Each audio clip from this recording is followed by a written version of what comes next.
Welcome to today's episode of the Group X podcast. I'm your host, Tony Zanato. Today I'll be talking to Matty Krug, presenter for Body Pump and Grit. Getting on the team, it started with a vision, a dream, and then a goal which was finally achieved. Matty shares with us his experience from initial module training right through to the first time he presented at workshop. So grab your favourite beverage, sit back, and enjoy this episode.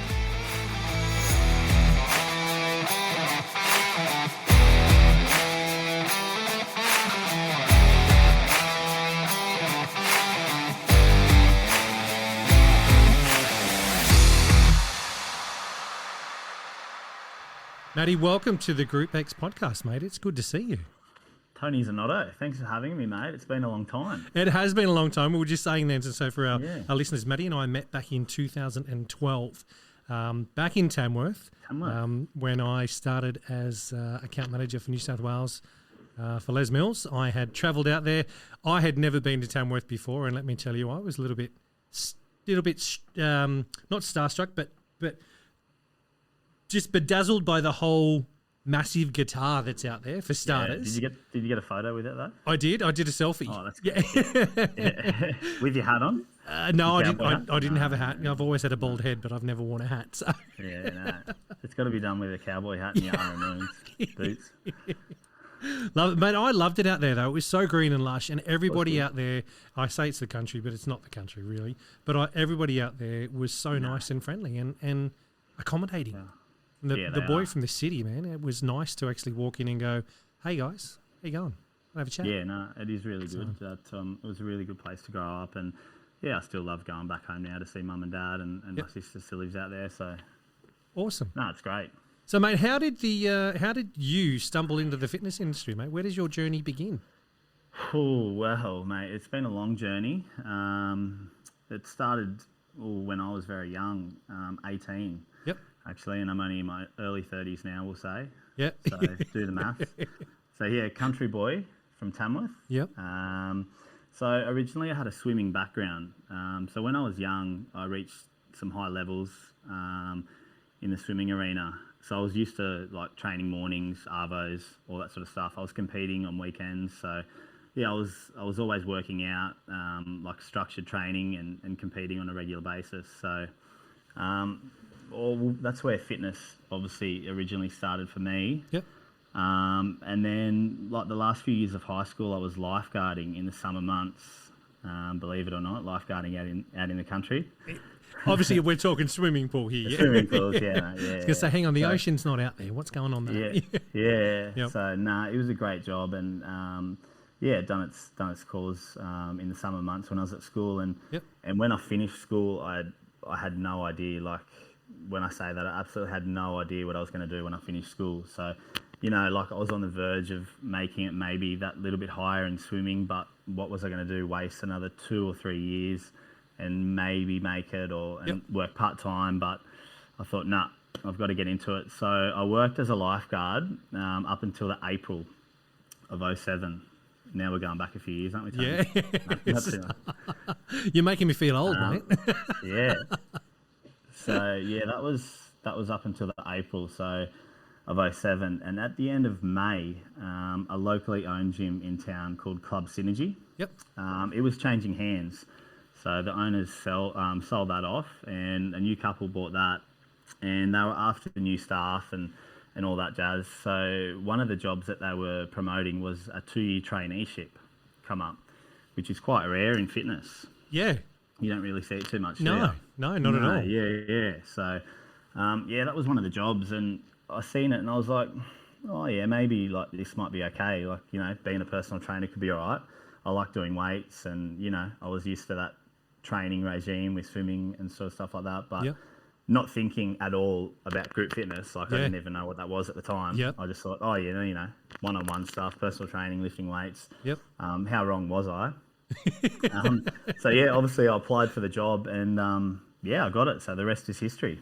Brilliant. Yeah. Mate, so how old were you when that happened?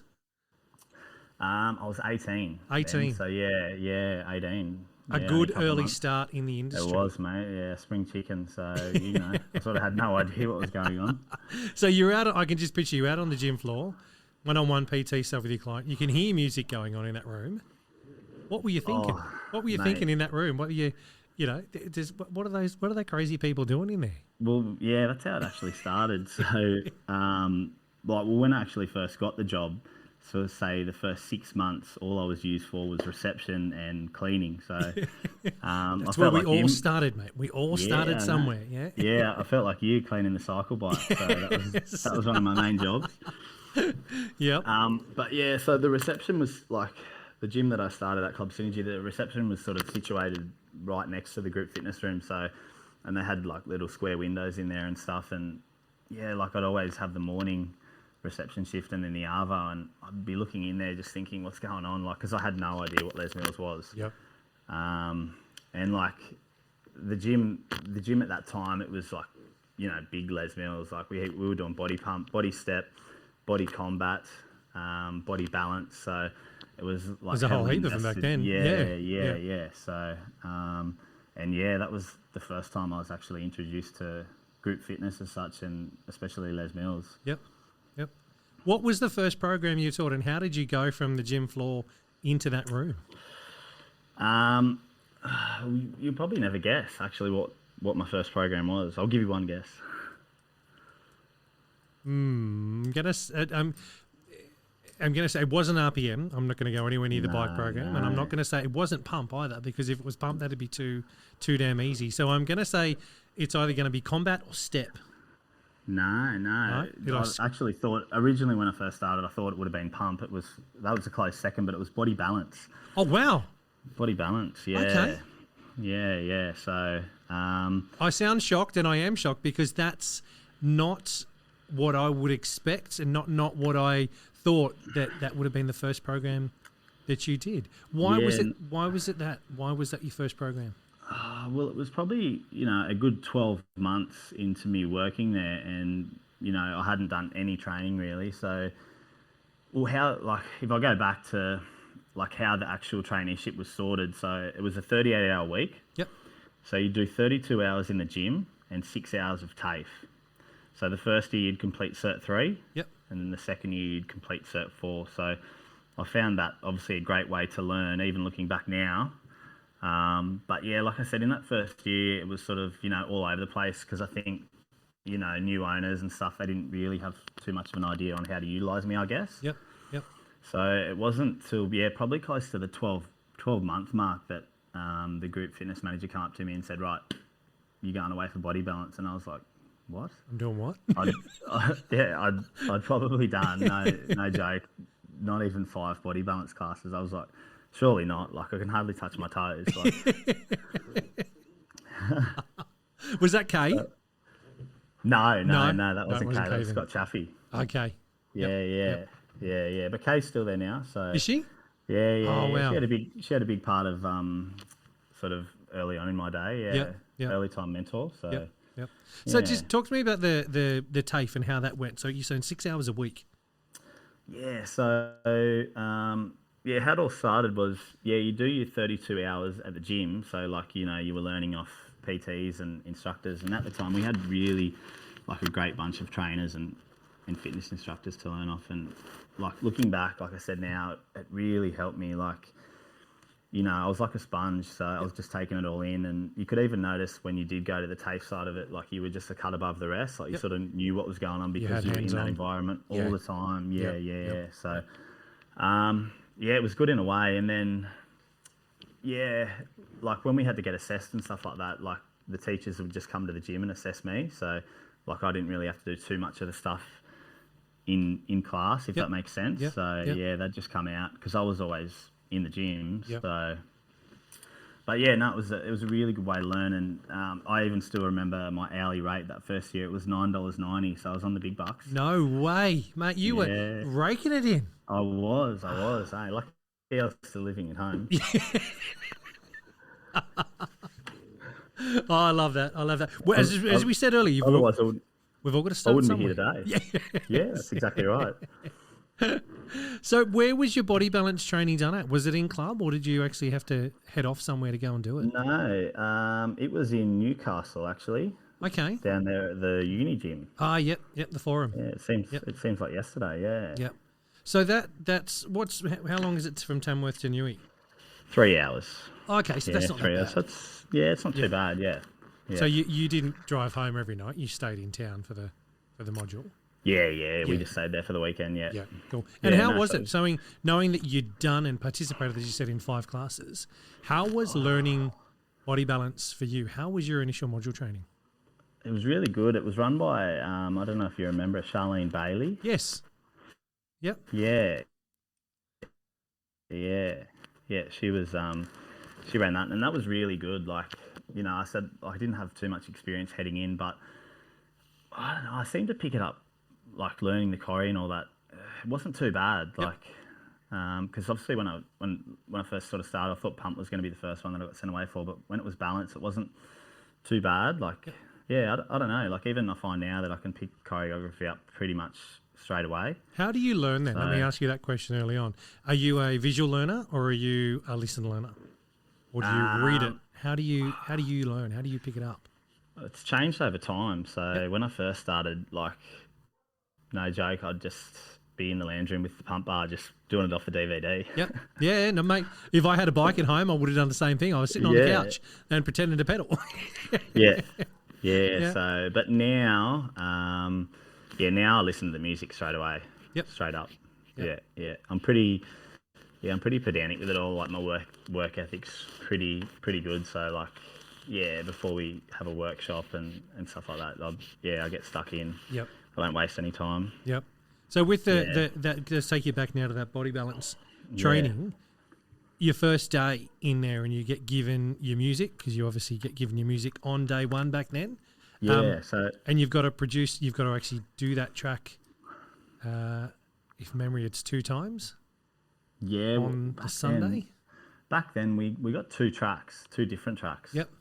Yeah, I don't know if you remember that, but I sort of had a quick glance at the choreo because one of the other instructors had already launched it at our club. So I remember heading in, there was the Sun Salutations track, which is track 2, and it was like, 7 or 8 minutes, and it really didn't have any words in it. So it was just music, and I'm just like, first time, you're just like, I really hope I don't get this track. Yep. And then track 3 was the same, but it was a standing strength, and it was long, but like, it had words and stuff like that, but I was like, I really hope I just don't get track 2 or 3, hey? But obviously you get one of them, so I got track 3, an 8-minute standing strength track. Oh wow! And then I had the balance track as well, track 4. So, but yeah, like back then it was obviously it's a lot different now, but yeah, we got 2 separate tracks. Yep. And we had to teach like the one track twice on day 1, and then it might have been late in the day 1, and then we had to teach the other track on the second day. So it was pretty full on, especially like when you're only 18, 19. Yeah. And it was your first.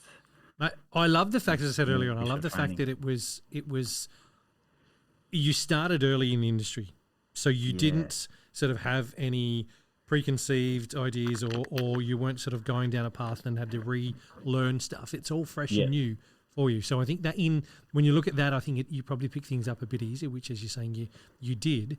I like the fact that as well, it obviously sounds like you've got a connection to music. You can hear music and you can hear stuff in music, I think a lot of people struggle with that. Even instructors these days that have done module training, all that kind of stuff, when you walk into a room and you see them, some you look at and go, can you hear the beats? It's embarrassing, but it's real. I'm sure you see it from in the trainer presenter role that some people just don't hear the beat, even though it's quite simple. They just don't grab it, and they don't get it. As I said, it sounds like you nailed it by being able to get it, and especially in balance, if you haven't got words, when there's no phrases, there's no chorus and that kind of stuff. Yes, there's still that stuff in the music, but when you've got words, you know exactly where you are because you can actually hear it. When it's a musical track, that makes it really bloody difficult. Oh, it does, yeah.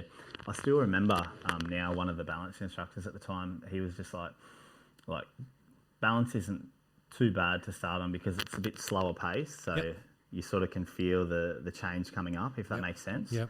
Yeah. Like saying a standing strength track or a balance track, or even hip openers for that matter, you can sort of feel the change coming, and you hold your poses for that little bit longer. Yep. So I know. Looking back now, it was probably a good program to start on. Are you still teaching it? No, I'm not. No, No? no. I gave balance up in 2000 and it was only recently, 2019. Okay. Yeah. So I sort of just, it's a great program, but I sort of got to it served its purpose, and Yep. yeah, Mate, I understand that completely. Yeah. There's programs along the way that I did that I would never do again because you Yeah. evolve. You You do, evolve as an yeah. instructor. You evolve as a person, and realize that hey, I actually don't sit in the essence of that anymore. I need to change. Yeah. I've changed what I'm doing. You may go back to it one day. When you hit 40, I might. Yeah. 45, 50, Oh, you that's may 15 turn years around ago. and 15 years away. yeah, you may turn around and go, yeah, righto, I can't do the high energy stuff anymore. I need to go back Yeah. to balance. And Yeah. yeah, But no, it was it served its purpose. Like I think I taught it for almost 11 years. So, brilliant. but yeah, I really enjoyed teaching it. Yep. This is the Group X podcast. What other programs are you training? What was your next one after balance?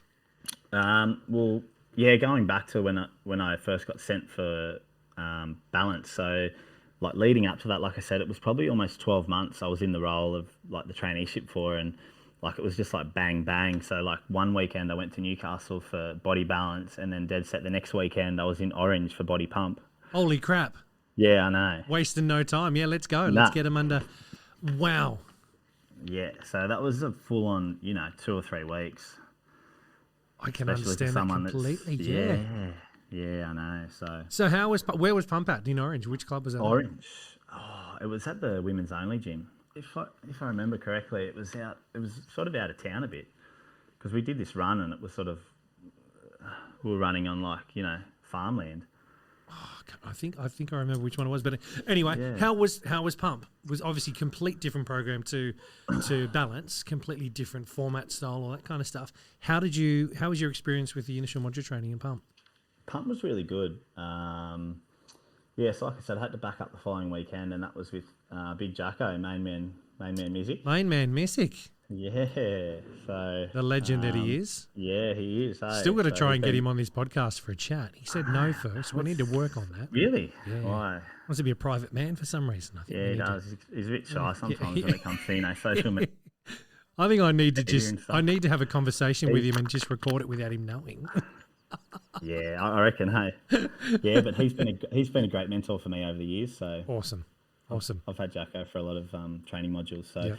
yeah, so that was with him, and by that time I really loved body pump. Like it was one of my favourite classes. So leading up to that, I'd like be participating in that 2 or 3 times a week before my training. Yep. So I was really pumped for that module training. What tracks did you get in that one? So I got track 2 and 3. So I got the squat track Yep. and the chest track. Can- And that was back in because obviously pump's always quite busy. So remember how I don't know if they still do it now, but they structured it so you'd cut the room in half and you'd teach Yep. one person would teach at one end and the other person would teach at the other end. Yep. Yeah. So I found that quite challenging at first because you're trying to teach a track, but then you got someone yelling at the other end of the room as well. So when I did my pump training back in North Sydney Fitness First back in 2006, I'm going to say Yep. it was, we had that many people in the group that we were split into 3 into a group fitness room that would be 2/3 of the size of what Club 3. Synergy was. How And many? it was- how many were in the training module? Going to say close to 20. Yeah. It was intense. It was full on. It was big. It was big class. Now I got shoulders and shoulders and biceps. Biceps, yeah. And when you're teaching the shoulder track, and there were side raises, and then we had to get down and do push-ups. It was one of the last releases that Mike McSweeney did. Is that right? What number was that? Now you've got me going 52 or 56. Come on, Tony. 50 something, mate. I'm getting that old, like yeah. my age. 50. No, I'm not that old yet. 50. I'm going to say 52 or 56. I cannot recall properly. Yeah. One of those two. Body rockers going to make you sweat. Going to make you. No. Yeah, It was body rockers, but then it was biceps was Susan Renata with going to make you sweat, going to make you move. Yeah, I yeah. just I remember a remember- few of the old ones. When I Yeah, first started. Yeah, good stuff. But it was just, my point being is that the 3 instructors presenting their track at the same time Now, I loved it because if I screwed something up and forgot to say something, I knew I could get round the next time that we were doing it. So I was like, oh, yeah, that's right. I should have said that and got through it in that way. But at the same time, when you're three people, one track playing, and you've got people in front of you you're trying to say it to, my God, it's intense. It is intense when you're trying to say stuff and you're trying to yell over what the other person's saying to get your message across. It was it was a challenge. It would have been. Yeah. So how did it go though, mate? Did you pass? Did you shadow? Pass the shadow? Did you fail? What happened? Give us an outcome. No, I passed the shadow. Yep. So when I taught the squat track, for a young guy that's only done, a handful of classes. No, I actually did participate in quite a few pumps leading up to it. Yep. I felt I went okay in the squats. The chest track, absolute dog's breakfast, that track. I'd love to see the video of it now. Laying on your back, you're just not getting a feel for the music, anything, hey? So, I got past the shadow, actually. Yep. So, and that was a really good, weekend. Going in and doing the masterclass first, watching Jacko teach and stuff. I look back now and I just think, at the time, I was just like, I just wish I was that good, straight away. Yep. And he sort of went into that weekend about workshops and stuff because I had no idea what any of the workshops were and stuff like that. So he sort of dove into a bit of that, and I remember talking to Mum on the way home, and I was like, oh yeah, they do these workshops every 3 months, and the presenters teach at them and stuff like that. And Mum was like, oh, that might be something worthwhile, you getting into later down the track. And I was like, nah, not interested. I'll be going out and stuff like that. You know what you're like when you're 18, 19. You're like, I'm not doing that. I'm not working on a weekend. And this is just to get some money. What are you doing? That's what I mean. Yeah, I was like, no chance. I'll be out on a Saturday night and a Sunday and stuff like that. But I still remember shaking her head now and rolling her eyes. And here I am. Love it. Love it. So talk to me about your first class you ever taught by yourself. Oh. For those playing along at home, that was a massive sigh and a look of, that was. Oh shit, here we go. I'm going to be telling a story now. How was it though? How was it though? Was it good? Actually, let me ask you this. How were you 5 minutes before going on stage? Well, at that time, Synergy, it was a tough timetable to crack. We had a lot of good instructors there. So there wasn't really room for me at that stage. So I was just used to more or less cover classes and stuff. But as the weeks went on, they opened up a Tuesday lunchtime class for me. Yep. And I was like, oh yeah, this will be a good way to start. Nobody will be watching me. It'll be a reasonably quiet class. But I remember it clear as day. Remember when Les Mills, they had all the Nike gear and... Yep. Yeah. So I had I was decked out. I had my red Nike singlet and, my red, black Nike shorts and... Looking the part. I think I had... Yeah, mate. Yeah, I was all that. Yeah. And I think I would have had maybe 12 or 13 in the class. So it was quite big because, they promoted the class. Oh yeah, Matty's got a class on the timetable, this sort of stuff. And the group fitness room there has little square windows, and dead set, all the staff, all the reception staff and a few of the trainers were just standing there watching me. And when the warm-up started... No pressure, mate. No pressure whatsoever. No pressure. No. I just wanted to fall through the floor. I reckon my face was as red as my singlet. I was so nervous. Yeah. And my heart rate would have been through the roof. I don't think I settled down in the class at all. Wasn't a strength workout. It was a cardio workout. You did well. Yeah. So I was like, I said, I need to find a hole in the floor here and just fall through it. So, because at that stage, I wasn't really good at public. Growing up, I was never really that good at public speaking and being in front of crowds. Yep. If that makes sense. Totally. And even before I started teaching, I remember when I had the night reception shifts, I'd always clean the group fitness floor and stuff like that, and I'd just be there on stage standing there with the mop, and I'd look around to an empty room and I'd just think, fuck, how the fuck am I just going to stand up here and teach in front of 30 people? Because at the time, it was a busy gym, and all your main slots like 9:30 and 5:30. They used to pack the room, so you'd have like 30 plus for your body step, body pump, combat, all that sort of stuff. And I'd be there like 18, 19-year-old kid, and I'd stand there on stage like mopping the floor, and I'd just look around and I'd be like, how am I going to get up here and like teach? Because we had some really good instructors at the time, and I'm like, how am I going to compete with this? Like, it was just like, but my work ethic's always been the same since day one. So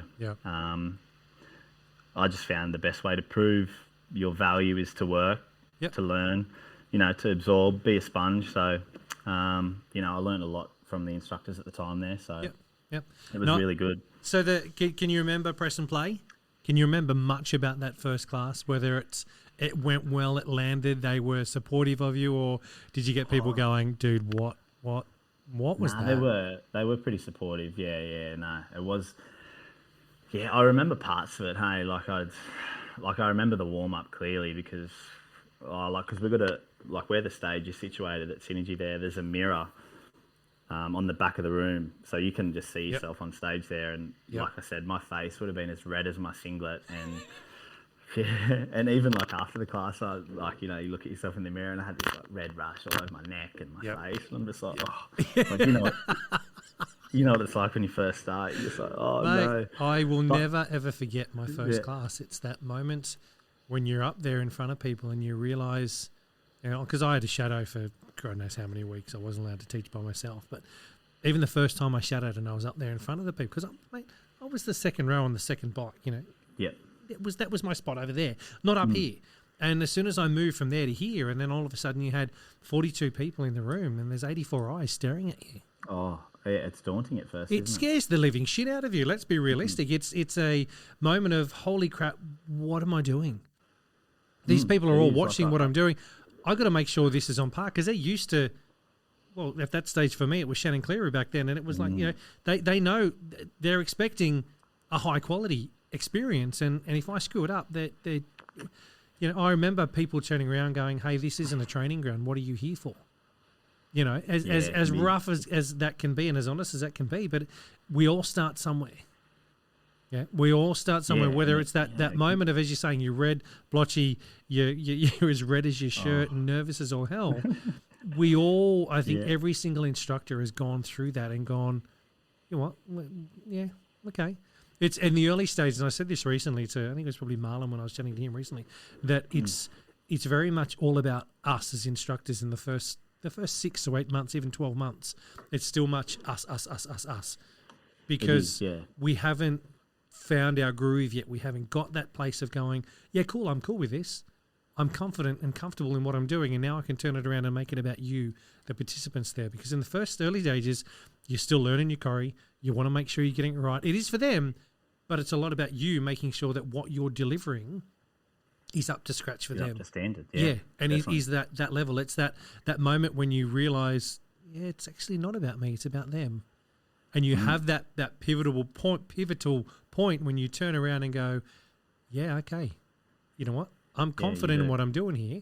I've been doing this long enough. I'm ugly enough, or whatever it may be. I know my stuff inside out and back to front. Now I can turn it around and I can make sure you're okay.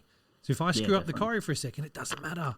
You know what? No. It does not matter. If I lose 8 counts or whatever it may be, what you're doing is safe and effective, and you've had a great workout.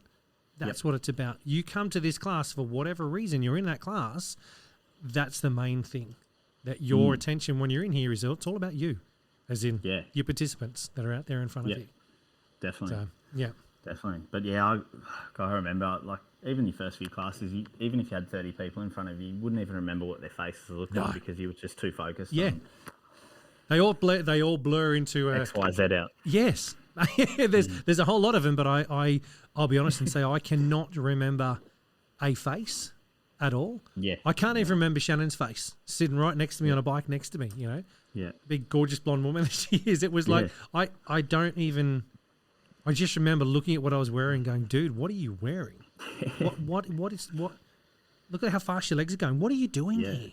And it was that very internal focus on me, not about those guys that were in front. That's exactly right. Yeah. But, I think as well that's part and parcel of learning and part of the journey that we go through. We've got to go through that. And I think every instructor that does training, whether the only time I say that they're probably not is if they're trained up in a new program and they've been an instructor for years. Yeah. You've just learned a new program. You've got all that skill set under your belt. It's just the choreo, it's the music, it's the moves, it's doing whatever you've got to do. There might be a bit of fumble for the first couple, but you're a lot less relaxed and not as nervous. Oh, for sure. Like by the time I did RPM and grid, it was a different ball game. Yeah. So which programs are you trained in then? Balance? Pump? Yeah, balance, pump, RPM and grid. Okay. And which ones are you training in or training and presenting in at the moment? I'm in the trainer presenter team for body pump and grit. Okay. But I teach RPM at my club as well. Yep. Yeah. Now, I know you're not meant to have a favourite. Which is your favourite? Oh, it'd have to be pump. Yep. Pump, yeah, for sure. Hey, it's still, I still love getting up there and teaching a pump class. This is the Group X podcast. What is it about pump? Can you put your finger on it? Can you turn around and say, Tone, this is what I enjoy about teaching pump? I think I got hooked early on, Tony. Like, once I started to find my groove of like in the pump scene, I sort of got a little bit obsessed. Like I said before, I'd be at home with the pump bar, the empty pump bar, just practicing, watching the DVDs, and I wanted to be like Matty T and Mark Sinclair. They were on quite a few boys. of the boys. Yeah, they were on quite a few releases back then. So I'd just be at home practicing. So I was so obsessed, and that was the first time where I was like, I want to be up there and I want to do that. Yep. And like it hasn't really changed since then. Yep.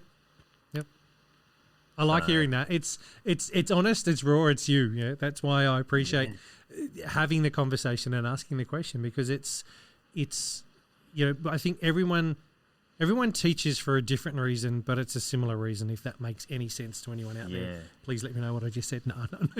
But it's we have our own reasons for teaching, but at the same time we're all teaching for the same reason.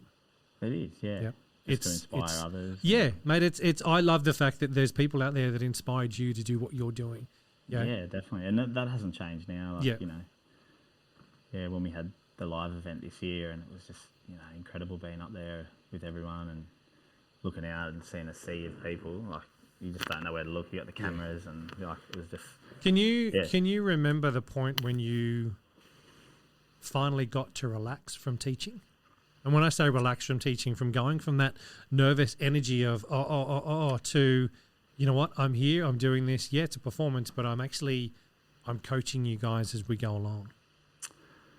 Yeah, it wasn't too long after that like a couple of the instructors left and moved on. Yep. At Synergy there, so I was sort of in the right place at the right time. Yep. And everything just happened so fast, and I picked up some prime slots for both pump and balance, and because everyone had seen my face around for a few years, like working in reception and being on the gym floor, like I still maintain numbers, and so I just really started to enjoy teaching even more. Yep. So like you'd still be getting 20, 30, 35 people to classes, and I was PTing then, and I had a good mix of both. Yep. So I was teaching 2 pump classes, 2 balance. I was doing some freestyle cycle, and like I said, the PT side of things were great. So I was really busy and just hard working. Yep. When did you leave Tamworth? Where did you go from Tamworth? Well, just after that part there, it probably got to maybe 12, 18 months, Tony, and I sort of just lost sight of what I wanted to do. Yep. Like not in a way that like I wasn't turning up to work and stuff like that.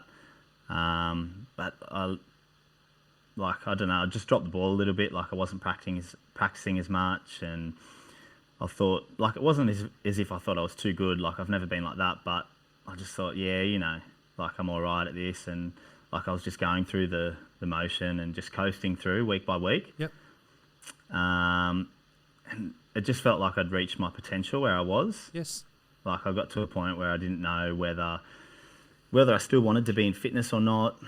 I was like, like what should I do next?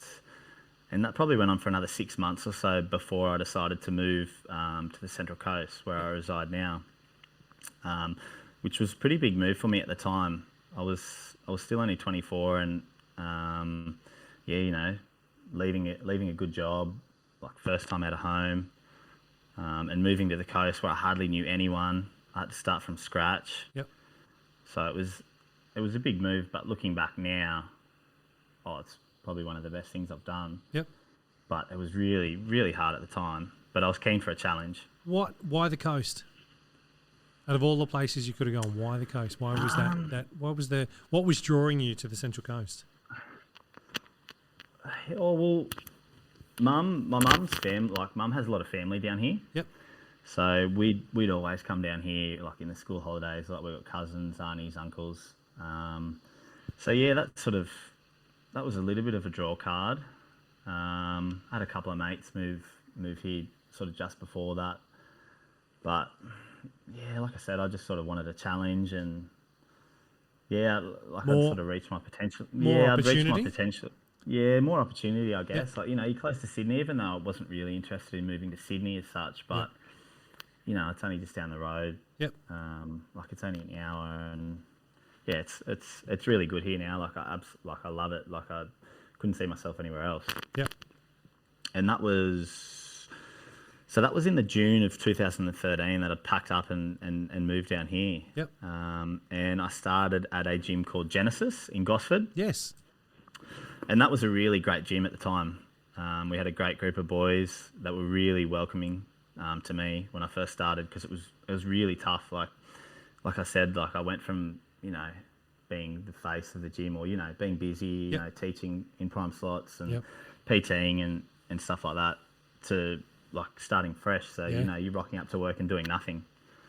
So that was really, really hard at the time. So like I said, I didn't really like the place that I lived in at first, and I just remember calling my parents most days and contemplating whether to move back. And but it's a big decision to leave home when you're 24. A big decision to relocate your life and uproot everything you're doing and try and go and start fresh. It's daunting, man. I respect you for doing it, but I also I think you grow in that experience as well. You work out who the hell you are quite quickly, because you've got to land on your feet. You do, yeah. Because I had this big farewell when I left Tamworth, and I knew in the back of my mind I didn't want to fail as such, and my parents have always been great. Growing up, they instilled in me the importance of hard work and all that, and they've always said, yes, you can do whatever you want and accomplish whatever you want, but they said, we're not just going to sit here and say, yes, you can. You've actually got to get out there and do it. Have a go and put the hard work in. Yeah, yeah. And, they just kept saying, just treat it as a 12-month holiday, and, if you don't like it after 12 months, you can come back and stuff like that. So you've never gone back. And then, no, and then at the time I just thought, I'm not gonna fold or curl up in a ball. Yep. I'm not just going to continue to let the situation affect me. Yep. You can try and win at something and get out there and have a go. Yeah. Totally. So Genesis isn't there anymore, is it? Because that was part of the Leagues Club. Yeah, the gym is, but it's run by the Leagues Club now. Oh, okay. Genesis as such was in the Leagues Club there. Yeah. What's the gym called now then? Central Coast Leagues Fitness. Okay. Righto. Yeah. Yep. So I was there for 6 years, but then, I left there in 2019. Okay. Which gyms are you teaching at now then? Where you're still on the coast? Yeah, still at the coast, just at one. So I work out of the Impact Gym. Okay. At Erina. Yep. Yeah. So cool. I run my PT business out of there and teach group fitness. So brilliant. It's really good. I love it. I teach 7 classes a week, and then I'm doing 40, 45 PTs a week. Awesome, mate. Big awesome. week, yeah. So you well and truly landed on your feet then, from the little boy that came from Tamworth in the age of 24. You've done all right for yourself. Yeah, no, I just love it, mate. Love the grind. What's the biggest challenge you think you've faced? Well, that would be one of them. But then it was probably in 2015. Because when I first moved to the coast, I sort of was so focused on building my business up, I sort of lost touch with group fitness. Yep. So when I first moved, I wasn't teaching, like I was only covering classes, but the more you cover, the more you sort of get on the timetable. So Yeah. I sort of lost my way a bit with teaching, and didn't know whether I was going to teach again, and maybe just focus on PT. But like another challenging time was, I think it was at the end of 2015. I sort of found my mojo again, and I was contemplating whether to do a few of those advanced module courses for group fitness, and this one was for pump, and I was umming and ahhing whether to do it, blah blah. But I decided to do it, and I obviously wanted to work my way up at the time, to make the trainer presenter team, and it's always been a long-term sort of goal, but you always have obstacles that get in the way. And so when I went to this 2-day training course, it was run by Karen Russell and Jacko. Two legends. I remember going, yes, yeah. It was a great weekend, but I remember going in thinking, I'm an all right instructor. I should go all right here. And day one, I remember clear as day, Karen got up and she was just talking to us and saying, you guys are going to get some harsh feedback today. You probably will not want to come back tomorrow. And I'm thinking, I love that. Yeah, no. Kaz giving the truth bomb on day one. That is gold. Yeah. Yeah. Yeah. I remember it, and I was like, I should be right here. Fuck, how wrong was I? I love that.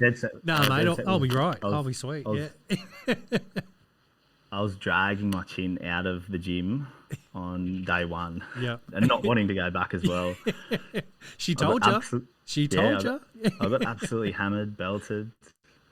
I felt like I was the worst instructor ever. Mate, that's what those courses are all about, though, aren't they? It was. They are to help you take yourself to the next level, take yourself to your training to the next step. But they break you down, Mate. It's confronting. So confronting. It is. Yeah. It is. So that was because at that stage I really wanted to, make it. Yep. So, and after that day it was challenging because that was the first time that I'd seen this level of instructing and presenting, and I was like, wow, I need to start doing more. Yep. My work ethic changed even more. So you never get better if you're not willing to put in the time. Yep. And when you look at it, presenting sort of very similar to the game of life. There's going to be ups and downs, and it's not going to always be easy. Yep. There's going to be a few challenges along the way, and there's going to be the odd curveball thrown at you. But if you want to put the work in and constantly put the work in, that's the only way you're going to grow. Yep. So, and ever since that weekend, my mindset and my work ethic has just changed so much, and it's obviously probably where that's why I'm here today, I guess. Yep. But what was your outcome of the advanced module training? Was that back when they had elite and advanced? Was it advanced and elite? Yeah, I think it was elite advanced. Yeah. I think I was under that. I don't think I even made the page. Okay. Nah. That's an honest answer, mate. I appreciate that. Yeah. But you had stuff to work on, and you've obviously worked on it. Otherwise, you wouldn't be where you are now. But yeah, so can you? I want to ask. So go. Sorry. Go. So like I said, after that weekend, my mind changed. My mind just sort of changed. Even with my business work and stuff like that. So, I think after that, that's when the idea of understanding a long-term view became important. Yep. Because I was I'm not going to catch these presenters and trainers in a week. Yeah. I wasn't going to catch them in a year. So that's when I had to sit down and said, okay, this is going to take some thought. What do I want to work on first? I was like, yep, layer 1 cues. Yep. Let's knock it out. I'm just going to focus on layer cues for say 4 weeks. Yep. Focus on this, do nothing but layer 1 cues. Next month, layer 2 cues. Yep. And focus on that. And then after that, you start sort of creating a menu of what you want to focus on. And after say 6 months, I was a little better.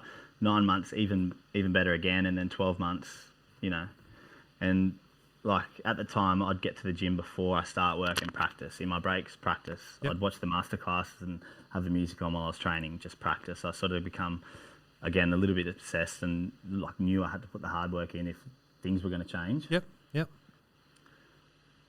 Now, let me ask you a question around your first class that you taught after that initial module training.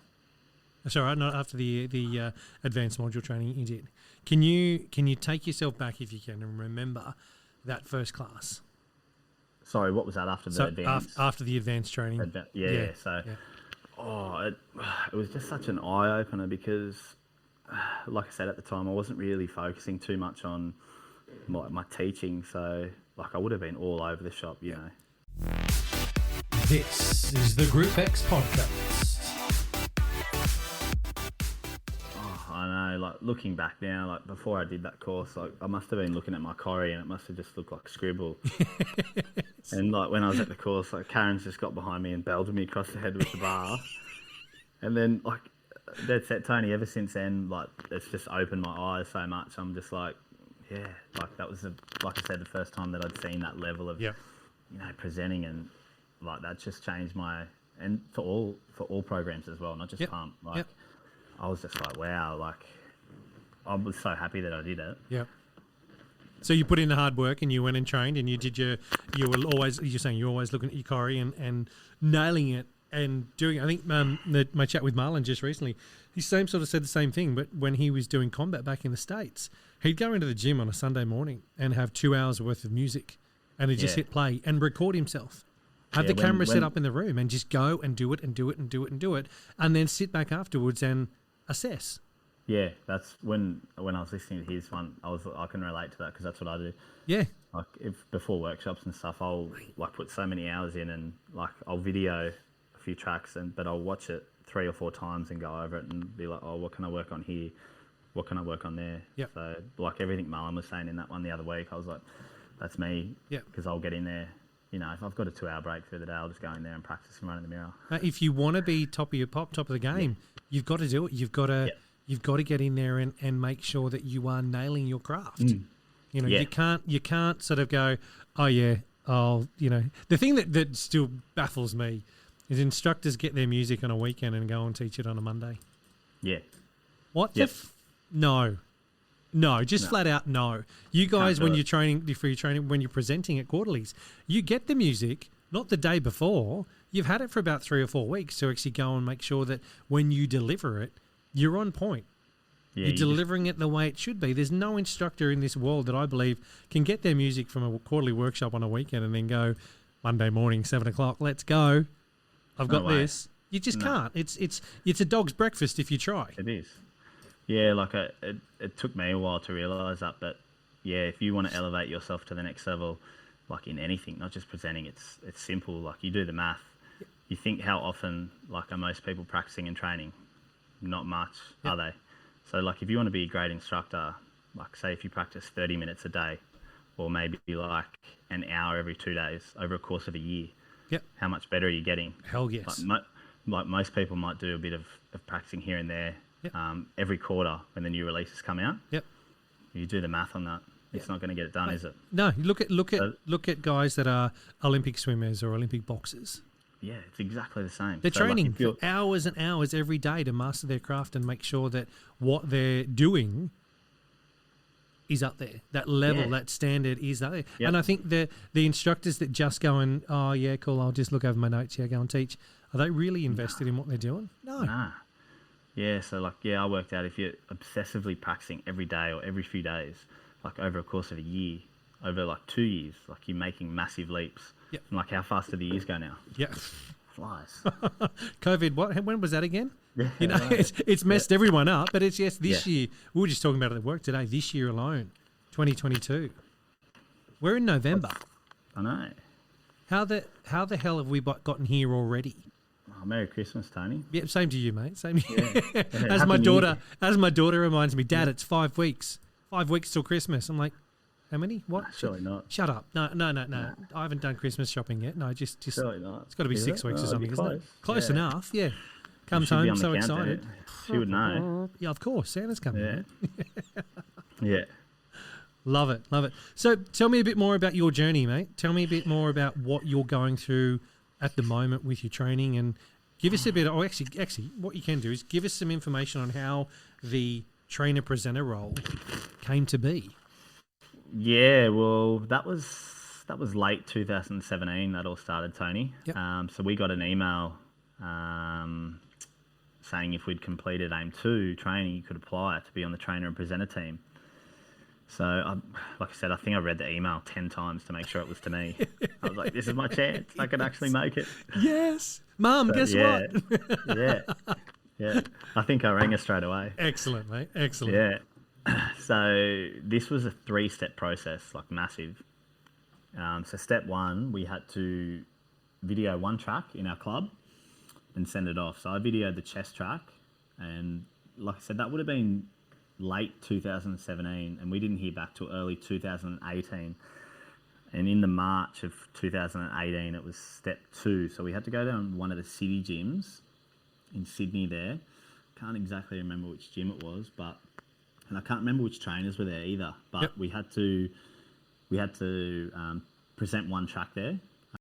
I can't remember which trainers were there either, actually. But yeah, the trainers were watching us. We were videoed, and we had to present 1 track. So we couldn't choose which track that was. We were given it. So I was given the shoulder track. Yep. And then it was maybe 6 to 8 weeks after that we found out if we made it past, step 2. And I was fortunate enough to make the final round, which was a 2-day boot camp in Sydney. Yep. Which was run by Jacko and Amanda Breen. And yeah, I think that was around the middle of 2018. Yep. And that was a really big weekend. Like, we had to present 4 times over the 1 weekend. Nice. And we had to present a training module as well. Okay, yep. And yep, part of the module. It was a great weekend. There would have been like 15 of us there, and we were all from different programs and stuff like that. And yeah, I was first for everything. Hey, they put a list up of the order, and that order just stayed for the full weekend. For teaching all the tracks, the module training, and like Matty's up the top, and I'm just like, good times. Second or third would have been all right, but first, quietly shooting yourself, but that's okay. Yeah, I know. Straight into the deep end. Yeah. And yeah, that was a really good weekend. Like, learning off Jacko and Amanda, who have been in the game for a long time now. Yeah. And just being around other instructors that, share the same passion. And yep. Yeah, I remember it was just a really, really good weekend. And it was probably a month after that or so that we completed the boot camp, and we found out if we made the team or not. And I was fortunate enough to make the reserve squad for pump. So I was running off the bench. Yep. And it wasn't long after that I'd made the reserve for grid as well. Sweet. Yes, I was the impact player off the bench, mate, in the reserve squad. So there, just in case one of the others had fallen over or pulled a hammy, we can pull Matty in off the bench and away he goes. Matty's coming on, yeah. So and then pretty much straight after that, Tony, I was able to shadow at the quarterly workshops, which was an incredible experience. I was like, wow, because it's what I'd worked so hard for so long. Yep. And once you get a taste for it, you want more. So like I really wanted to present after that. Yep. So like I had to shift my focus again and where was that game. Where was that first quarterly at? Newcastle. Okay. Yep. Yeah, Newcastle. Yep. So how were you leading into that? Well, I was only shadowing, so yep. Like I wasn't nervous as such, but it was just the lead up was amazing. Yeah. So I'd worked so hard for so long, and it was great. I was up there with Jacko and Marlon in Newcastle. Yep. And it was a really, really good experience, and I shadowed for, I think it was 3 quarterly workshops, and then COVID hit, so I was like, this is not meant to be. No, it was just a little hiccup in the road, man. Yeah, That's all. Was. It was. Yeah. So, but like during that time, like I said, I got the taste for shadowing and stuff. So, like I had to lift my game to the next level. So I had to set myself with another plan to make it to that next level. So I sort of sat down and thought, where do I want my instructing to be? Yep. What level do you want to be at? And then what will make your instructing unstoppable, so it's above the rest. Unstoppable. How good backwards. Is that? Yeah. And then I was like, you got to work backwards from there. So you start building it from there, one piece at a time, one move at a time, one cue at a time. Yep. So, because like I said before, if you want to make it to that elite level, you've got to put the work in, day out. Yeah. Yep. So But yeah, and then COVID hit, and I was like, oh, this is really not meant to be. What did you do during COVID? How did you one, how did you keep fit? But two, how did you continue on your journey to make sure that when restrictions eased and we're able to get back to it, that you were ready to rock again? Yeah, well, the gym that I work at currently, Impact, they were really great to us trainers during that time. They gave us whatever equipment we wanted, so we could, like, I had just my little set out at home, so I stayed motivated there. So I was down on the rower, the ski erg, I had some pump gear, so I was doing body pump grid in my garage, and posting stuff on social media, which obviously tried to keep myself motivated, but others around me as well. So but yeah, it was a real challenging time because I was sort of on the fringe of making it to that next level, and then we got struck down in 2020, and I was like, there goes all the workshops and the live events, and then we sort of got a bit of a taste for it at the end of 2020, and then got hit down again in 2021, and you just think. So your first next big live event was Les Mills Live in Melbourne just recently? The last one or the first one? The first thing. So after COVID? after lockdown, COVID, yeah. No. So once we got through COVID, Tony, a lot of presenters left the team. Yep. Like everything changed. So we got an email saying a few spots had opened up in different programs, blah blah blah. So we had to send some videos in and just teaching at our club and get assessed from there. Yep. And it was the end of last year that I finally made the team. Yep. For Pump and Grit. So I sort of knew the time was right, I guess. I'd sort of worked my way up the ranks and put enough hard work into it. So it was a really really good accomplishment, I guess. So trainer or presenter, or both trainer and presenter? Presenter. Presenter. Okay. Yeah. So are you're on the trainer team as well at the moment, or just on the presenting team? No. I'd love to go down that avenue as well. Yep. But just presenting at the moment. Okay. Cool. But definitely open up to training as well. Yep. Yeah. Is that something that's on the cards? Do you know? Is it something that they're looking? Are they looking to expand the team at the moment to include you as trainers as well? I'm not too sure. So, but I've sort of put my hand up and said, That's what I was about to say to you. Let them know. Yeah. Let them know that you're keen and make that known to the team and make some noise in relation to that. Because I've put my hand up and said, here I am. Yeah. I'm happy to help out and stuff like that. Let me ask you this question then. What is it about presenting that gets you going? What is it that really makes you go, you know what, I love doing this? Well, it was this year, actually, 2022. It finally arrived.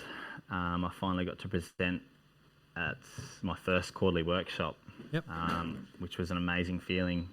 When you've worked so hard to reach a certain goal that you've set out for so many years. Yep.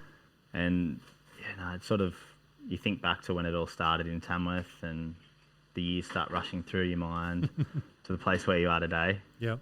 And, going to that first workshop, I was nervous like anybody would, but it was an excited nervous. Yeah. I knew I'd prepared beforehand, so I wasn't feeling too much pressure. Because I find that pressure's, a funny thing. I've always felt like if you do feel pressure, you're obviously cut corners or haven't put the hard work in. Yep. And I knew I'd put the hard work in, and I wasn't nervous about presenting as such because you've done it thousands of times before, so you just got to get out there one more time. It's sort of like, what side of the fence do you want to be on?